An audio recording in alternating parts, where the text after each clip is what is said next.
Hi, just a quick one. Listen to this. It's our lovely government again.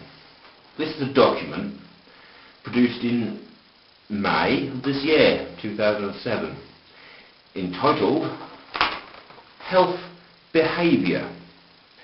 Basically, what it is, it's a government document in which they discuss how they're going to alter people's behaviour. Apparently, we need our behaviour altered, otherwise we might be unhealthy.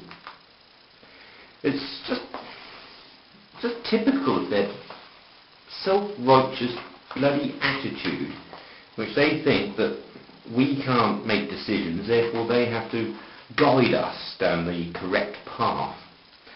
But reading through it with much resentment and anger, I might add, I've noticed a few little, flaws in their figures.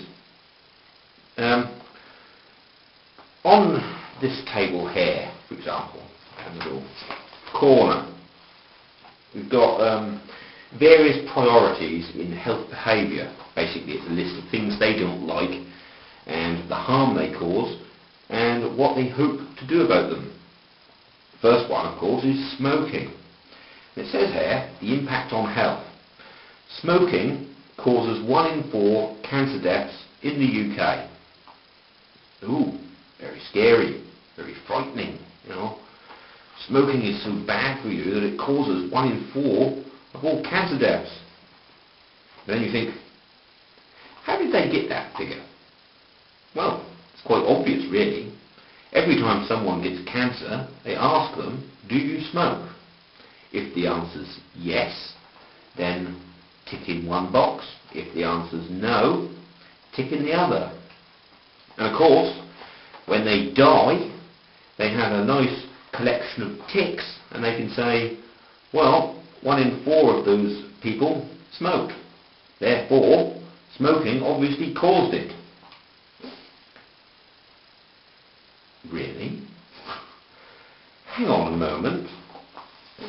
If you compare that to the next page, and let's assume that, they claim that it did cause it. Next page, they've got, they discuss the UK population and the percentages of smokers.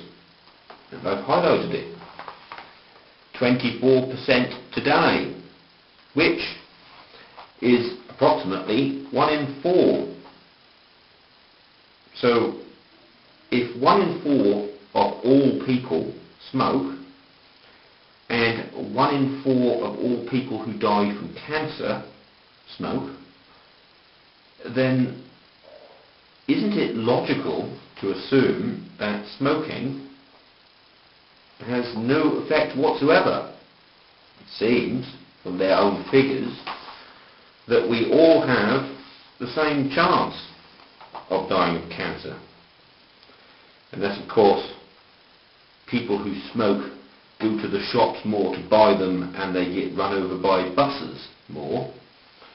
But, it just seems rather daft to me.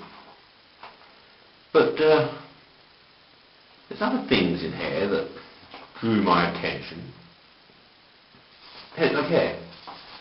Smokers are encouraged to quit by tax on cigarettes. Well, we already knew that. Yes, they want our money, but they also want to encourage us to give up smoking. That's very nice of them. And there's a particular line there, I'll save for the end. Head 1. Those who smoke and want to stop will require different interventions to those who smoke but do not currently want to stop. So, I see. Interventions. Basically, they want to intervene on people's lifestyle choices. Those who already want to stop will, of course, require different interventions, i.e. easier ones, than those who don't want to stop. But, rather than simply allowing them to continue, they will modify their interventions. Yes, place smoking bans in public places, for example. And this one, because this document covers all sorts of unhealthy behaviour, it uses alcohol and how they're going to tackle that as an example for tackling most unhealthy choices. And it says, increases in the price of alcohol that contribute to providing an environment in which people can more readily act upon their preferences in regards to healthy choices. Their preferences? No, I think they mean the government's preferences. I can't imagine people walking into a pub and saying, oh damn, this drink is just so cheap, I'm going to have to drink more. I would prefer not to, if only the government would help me by putting the price up. They seem to be living in a delusional dream world.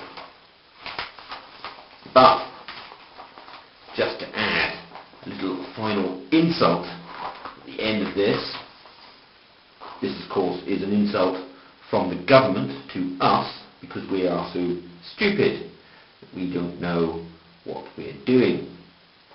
It's referring, of course, to written communication, i.e. the sort of things you'd find on your cigarette boxes, for example, that warn us of the dangers of, or supposed dangers of second-hand smoke.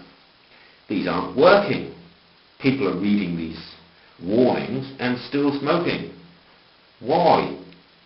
Well, the government, who are, of course, infinitely superior to us, have an answer. And that is this. Emphasis on written communication may be less appropriate for reaching socially deprived groups who tend to have lower literacy levels. Well, nice to know they care. They have such a high regard for us lowly, socially deprived people that we can't read. That's why we smoke. Really makes me proud to be British.